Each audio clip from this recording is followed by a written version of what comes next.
자, 우리가 오후 예배 때 계속해서 살피는 이 유다서는 1장으로 된 아주 짧은 성경이지요. 하지만 우리가 지난주 우리가 오프닝 때 말씀하였듯이 공동서신, 다시 말하면 대상이 특정되지 않은 이 시대의 모든 교회들을 향한, 그리고 성도들을 향한 복음이다 그랬습니다.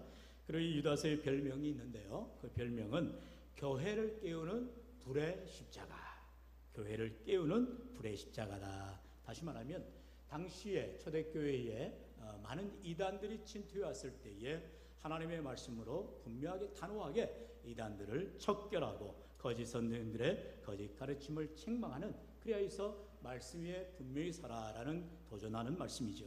오늘 이제 3절 4절의 말씀을 통해서 특별히 유다서를 기록한 이유가 무엇이냐 우리가 구체적으로 살펴보기를 원합니다. 3절의 말씀 우리 같이 다시 한번 읽어볼까요? 3절 시작. 사랑하는 자들아, 우리가 일반으로 받은 구원에 관하여 내가 너희에게 편지하려는 생각이 간절하던 차에 성도에게 단번에 주신 믿음의 도를 위하여 힘써 싸우라는 편지로 너희를 권하여야 할 필요를 느꼈노니. 아멘. 지금 유다는 유다서를 쓰면서 대상인 이 수신자들에게 바로 사랑하는 자들아 이렇게 말하고 있죠.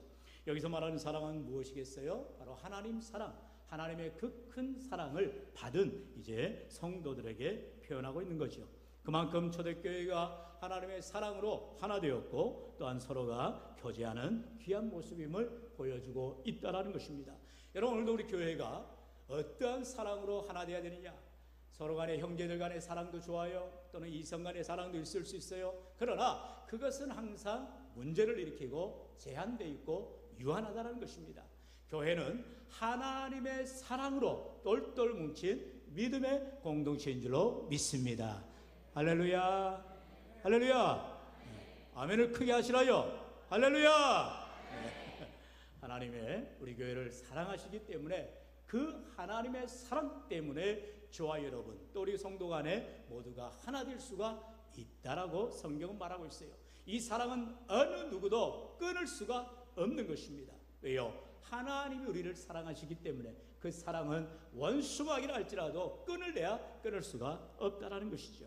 문제는 무엇입니까? 성도 간에 서로 간의 어떤 이해관계로 또는 어떤 서로의 문제로 인해서 깨어지고 단절될 수는 있어요. 여러분, 그것은 온전한 사랑이 될 수가 없지요. 여러분, 그렇기 때문에 교회 안에서 여러분 특별히 돈거래하지 마시라니까요.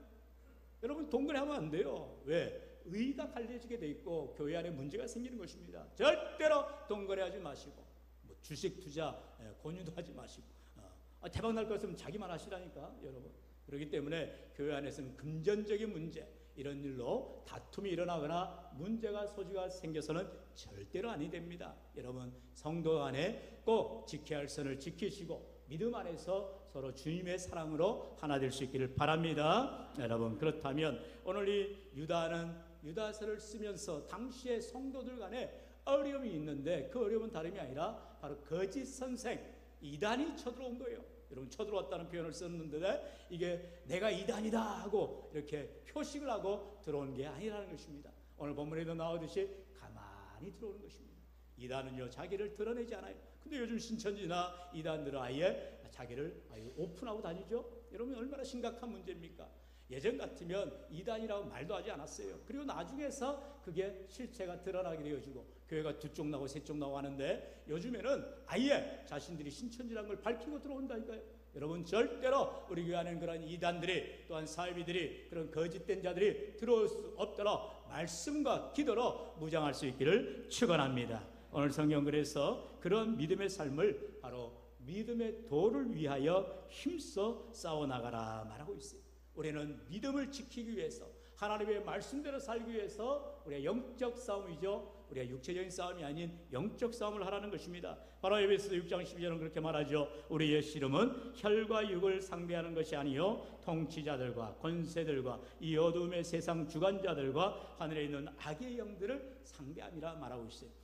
여러분, 우리가 영적 전쟁, 다시 말하면 우리의 싸움의 대상은 누구냐? 바로 악한 원수마귀라는 거예요. 악한 원수마귀가 우리를 넘어뜨리고 우리로 하여금 신앙생활을 못하게 하고 하나님을 제대로 믿지 못하게 하는 그런 일들이 우리 안에 있기 때문에 우리는 깨어서 원수마귀를 이겨나가야 된다. 싸워 이겨나가야 된다 말하고 있어요. 그렇다면 이 싸움에는요, 우리가 항상 그리스도 예수의 복음으로 무장해야 되는 거예요. 그래서 우리는 항상 말씀을 가까이 하고 믿음으로 살아가는 것이죠. 바른 복음을 가지고 나아가야 싸워 이길 수가 있기 때문에 그렇습니다. 뿐만 아니라 여러분, 우리는요, 말씀을 의지하고 싸워 나갈 때에 분명한 것은 기준이 분명해야 된다는 거예요. 뭐예요? 법대로 싸우라는 거예요. 여기서 말하는 법은 일반 법을 말하는 것이 아니라 바로 성령의 법, 생명의 법, 하나님의 말씀을 가지고 싸워 나가라 말하죠. 디모데후서 2장 5절에서는 그래서 말하지요. 경계하는 자가 법대로 경계하지 아니하면 승리자의 관을 얻지 못할 것이라 경고하고 있는 것을 봅니다. 이번에도 여러분 올림픽 때 저는 희한한 이렇게 메달 수여라는 걸 봤어요. 여러분도 보신 분 계시겠지만 2012년 런던 올림픽에서 역도 헤비급 가장 무거운 역도 선수가, 우리나라 선수가 이제 4등을 했죠. 그래서 동메달을 얻지를 못했어요. 그런데 2024년 벌써 12년 올림픽만 해도 3번 지났는데 이번에서 금운동 따던 사람들이 다 뭐죠? 이렇게 도핑 의혹, 또 약물 중독, 이게 이제 드러난 거예요. 그러니까 법대로 경기하지 않았다. 그래가지고 무려 12년 만에 이 역도 선수였던 분이 보니까 조폐공사 차장으로 근무하는 일반인이 되었는데 그분을 초청해가지고 프랑스 파리에서 동메달 수여하는 것을 보았습니다. 참 기가 막힌 일이죠.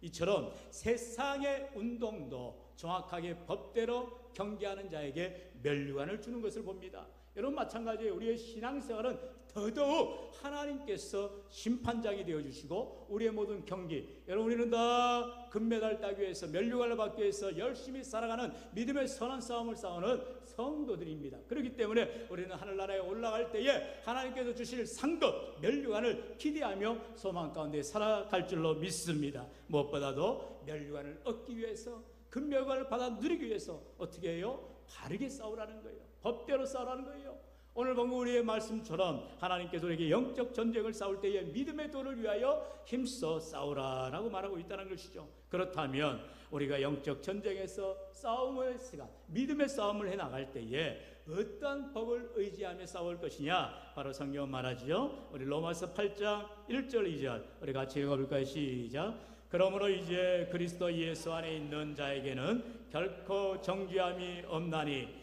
이는 그리스도 예수 안에 있는 생명의 성령의 법이 죄와 사망의 법에서 너를 해방하였습니다. 아멘. 따라합시다. 생명의 성령의 법.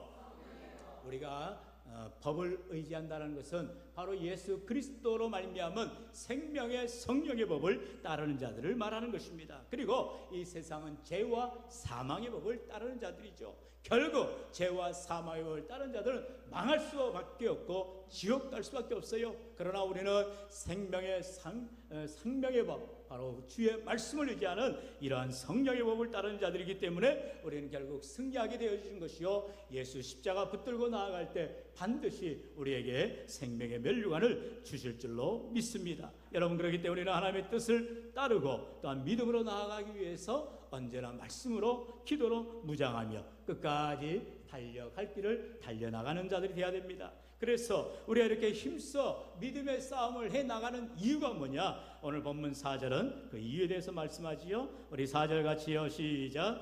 이는 가만히 들어온 사람 몇이 있음이라. 그들은 옛적부터 이 판결을 받기로 미리 기록된 자니 경건하지 아니하여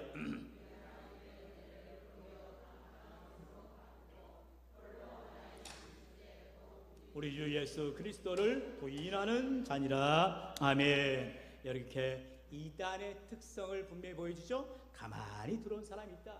여러분, 아무리 좋은 교회 같아도, 아무리 제대로 된 교회 같아도 항상 이단의 유혹 앞에, 그리고 거짓된 자들이 침투하는 그런 모습들을 보게 됩니다. 오늘 이제 유다서를 통하여서 그렇다면 이러한 이단들, 거짓 선생들이 들어올 때 우리가 어떻게 대처해야 되느냐, 말씀은 3가지로 말하고 있어요. 먼저 첫 번째로 경건하지 아니하여. 거짓 선생들 그리고 이단들은 한마디로 경건하지가 않다라는 거예요. 딱 보면 아는 거예요. 한마디로 여러분, 우리가 몇 주 전에 계속해서 8번에 걸쳐서 베드로후서 1장에 나온 우리 하나님의 성품, 신의 성품에 대해서 우리가 말씀을 배웠어요. 그 가운데에 경건의 귀한 성품을 배웠습니다. 경건은 믿음의 척도인 것입니다. 믿음의 사람이라면 경건의 모습, 경건의 능력이 드러나게 되어 있는 거예요. 무엇을 하여도, 말을 하여도, 행동하여도 그 사람이 정말 예수 믿는 사람인 것을 드러나게 되어 있다는 것이죠. 문제는 이단들은 경건하지 않다는 거예요.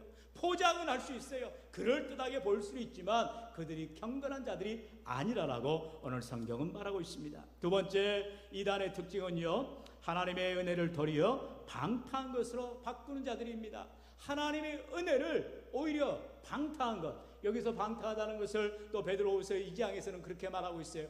호색함과 그리고 탐심으로 말하고 있는 것을 봅니다. 여러분, 이단의 특징이 바로 이 두 가지, 호색과 탐심으로 드러납니다. 호색은 특별히 오늘 본문에 나오는 방탕함과 같은 내용을 말하는데 바로 성적 타락을 말하는 거예요. 여러분, 이단들의 특징이 무엇이에요? 성적 문란함이에요. 그들은요, 교주를 중심으로 얼마나 악한 행위를 하는지 몰라요. 여러분, 성경에 누누이 음행에 대해서 말하고 있어요. 그것은 우리 인간인지라 우리는 욕망의 사람들이고 결국 성욕에 이기지 못하여서 넘어지는 자들이 많다는 거예요. 여러분, 지금도 뉴스에도 나오잖아요. 뭐죠? 이단 하나 있던데 예, 이름이 기억 잘 안 나는데 아무튼지 간에 감옥에 이미 갔어요. 예, 이재록이랄지 또 누굽니까? 정명석이, 예, 아주 나쁜 놈들이에요. 아주 악랄한 사람들이 교주랍시고 얼마나 그 악한 행동을 했습니까? 그래서 고발하고 성폭행으로 다 잡혀 들어가고 다 세광 찼어요. 그런데도 나는 교주가 아닙니다. 쓸데없는 소리 하고 있어요. 그렇게 자기들이 그렇게 교주 행세하고 얼마나 악랄한 행동을 많이 했어요. 수십 년을 갖다가 그렇게 나쁜 행동을 했어요. 그런데 우리 지금 청소년들, 학생들도 있지만 이러한 이단들의 그런 자기들의 실체를 드러내지 않고 얼마나 교묘하게 포장하는지 몰라요. 겉으로 볼 때는 대단한 그런 단체인 것 같아요. 아주 세상 모을 아주 착한 단체인 것 같아요. 근데 다 포장이죠. 실체를 들어가 보면 얼마나 더럽고 악랄한지 몰라요. 뿐만 아니라 이런 성적 타락뿐만 아니라 탐심이라 있어요. 탐심이 뭡니까? 바로 금전에 대한 문제, 금전적인 그런 자기들의 그 욕망, 그래서 부도덕한 모습들, 돈을 아주 억수로 쌓아놓고 다 찾고 가고 집문서, 땅문서 다 가져오라 해가지고 자기들이 다 호의호식하는 것들을 보게 됩니다. 여러분, 절대로 있을 수 없어요. 여러분, 교회가 상식적인 교회고 누구나 이해되어지고 모두 우리 교회는 재정을 투명하게 볼 수 있어요. 여러분, 성도들 가운데에 재직 가운데 누구라도 저 우리 교회 지금 재정 상황을 보고 싶습니다. 재정장부 보여주세요. 보여줘야 됩니다. 하나하나 일전 한 푼이라도 여러분 오기 되거나 누락되지 않도록 우리는 얼마나 투명하게 일하는지 몰라요. 여러분, 이와 같이 교회 안에 이런 호색함, 성적 타락함, 그리고 또는 금전적인 부도덕, 그래서 누가 착복을 하고 횡령을 하고 이런 일들은 여러분 이단들이 나는 거지 정상적인 교회라면 있을 수가 없고 있어서도 안 되는 일이라는 것입니다. 믿음의 선한 싸움을 싸워 나갈 때 원수마귀는 인간의 약점, 바로 이러한 호색함이나 탐심, 그리고 방탕함, 이런 약점들을 이용해서 그냥 한 방에 쓰러뜨리는 것입니다. 그런데 지금 유다서에도 이러한 당시에 그런 이단들의 특징이 다 한 가지로 드러나고 있다라고 말하고 있습니다. 마지막 세 번째는요, 이단의 특징 세 번째, 같이 읽어볼까요? 시작. 우리 주 예수 그리스도를 부인하는 자니라. 사실 이게 가장 중요하죠. 여러분, 우리가 예배 때마다 사도신경을 고백하는 이유가 뭐예요? 우리의 신앙을 바르게 고백하는 것입니다. 삼위일체의 하나님, 성부 하나님, 성자 예수님, 성령 하나님을 우리가 믿음으로 고백하는 것이요, 무엇보다도 우리가 예수 그리스도가 주님이라는 사실을 분명히 고백해야 되는 것입니다. 여기 말하는 예수 그리스도를 분명히 고백한다는 것은 예수님은 참 인간이시면서 참 신이시라는 거예요. 이게 바로 예수님의 인성, 그리고 예수님의 신성을 말합니다. 그리고 예수님은 참 하나님이세요. 하나님이신 예수님이 바로 이 땅에 우리의 몸을 입으시고 죄 없으신 주님께서 우리 모든 죄를 위하여 십자가에 죽으시고 부활하신 우리 주님인 줄로 믿으시기를 축원합니다. 할렐루야. 다른 건 몰라도 예수님을 꼭 붙들어야 된다는 것 여러분 기억하시길 바라요. 왜냐하면 우리의 신앙은 예수 중심의 삶, 복음 중심의 삶이기 때문에 그래요. 여러분, 성경의 가장 중요한 것은 바로 예수님에 대한 이야기라는 거예요. 예수님이 우리 죄를 위하여 십자가에 죽으실 것을 예언하고, 또한 그 예수님이 실제 이 땅에 오셔서 우리 모든 죄를 위하여 십자가에 고난당하시고 죽으시고 장사한 지 사흘에 부활하신 주님이 되셔서 오늘도 우리의 모든 죄와 사망과 모든 문제들을 해결해 주신, 승리하신 주님을 좋아를 믿고 따라가는 것이지요. 여러분, 문제는 무엇입니까? 이단에 속한 자들은 이 예수님의 인성, 신성, 참 하나님 되심을 거부하는 거예요. 믿지 않는 거예요. 왜요? 자기들의 교리를 맞춰야 되니까, 때려 맞춰야 되니까 이단의 특성은 자기들 멋대로 해석하고 이해시키는 거죠. 그리고 특별히 교주 중심으로 나아가기 때문에 자신들이 예수라는 거예요. 자신들이 주님이라고 말하는 것은 말도 되지 않는 낭설에 불과하지요. 그래서 디도서 3장 1절에서는 말합니다. 이단에 속한 사람을 한두 번 훈계한 후에 뭐하라고요? 멀리하라로 말하고 있어요. 따라합시다. 멀리하라. 멀리하라. 여러분, 가족 가운데에 또는 친지 가운데라도 이단이 있다면 멀리하셔야 됩니다. 서로 교주하지 마세요. 인사도 하지 마세요. 왜요? 내가 거기에 오염될 수가 있다는 거예요. 절대로 가까이 하지 마세요. 여러분, 절대로 가까이 하지 마세요. 여러분, 이단은 내가 뭐 다 이길 수 있어. 아이고, 내가 말씀을 얼마나 내가 외우고 있는데, 내가 얼마나 믿음이 좋은데. 여러분, 그렇지 않아요. 여러분, 이단은 성경이 말합니다. 한두 번 훈계한 후에 멀리하라는 거예요. 단절시키라는 거예요. 거부하라는 거예요. 거절하라는 거예요. 집에 들이지도 말라는 거예요. 여러분, 절대로 우리의 신앙 대단한 거 아니에요. 하나님을 믿는 믿음 갖고 내 신앙 유지하기도 힘드는데, 여러분, 이단에 빠진 사람을 어떻게 내가 돌이킬 수 있겠습니까? 다 저한테 넘기세요.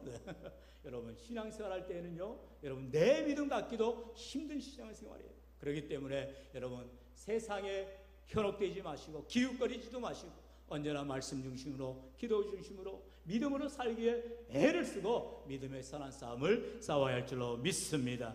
베드로는요, 그래서 5장 8절로 9절에서 이렇게 경고하고 있지요. 우리 다 같이요, 시작. 근신하라, 깨어라. 너희 대적 마귀가 우는 사자같이 두루 다니며 삼킬 자를 찾나니 너희는 믿음을 굳건하게 하여 그를 대적하라. 아멘. 원수 마귀가 우는 사자처럼 언제나 우리를 호시탐탐 노리고 있다는 거예요. 그렇기 때문에 우리가 항상 깨어서 믿음을 굳건하게 하며 대적해야 된다라고 성경 우리에게 권면하고 있습니다. 오늘도 우리가 아이고, 내가 이단 그것 하나쯤이야, 여러분, 그런 마음 갖지 마시고 적근하에 차단하시고 오직 믿음 안에서 도를 지키기 위해서 날마다 영적 싸움에 승리하기 위해서 최선을 다하시며 말씀과 기도로 무장하여 주께 영광 돌리는 저 여러분만 되시기를 주의 이름으로 간절히 축원합니다. 축원합니다.